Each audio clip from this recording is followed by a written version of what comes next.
हिम्मत कैसे हुई यहाँ आने की? बस बहुत हो खुदा की बस सुकून ऐसा से। ना करे। तुम्हें शर्म नाम की कोई चीज नहीं है क्या?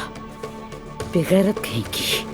आपको चोट पहुंचाने वाली मैं अकेली नहीं बल्कि ये सब भी हैं जिन्हें आप चाहती रही। असलान हद में रहो। असलान प्लीज जाओ असलान। नहीं असलान। असलान होश में आओ। दफाओ, निकालो इन्हें मेरे घर से। खुदा गारत करे तुम्हें बेगैरत कहीं की।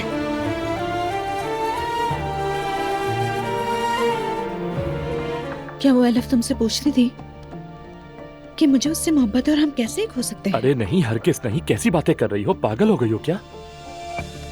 यानी कसम खाता हूँ दोनों के दरमियान मेरे इल्म के मुताबिक कोई ताल्लुक नहीं था।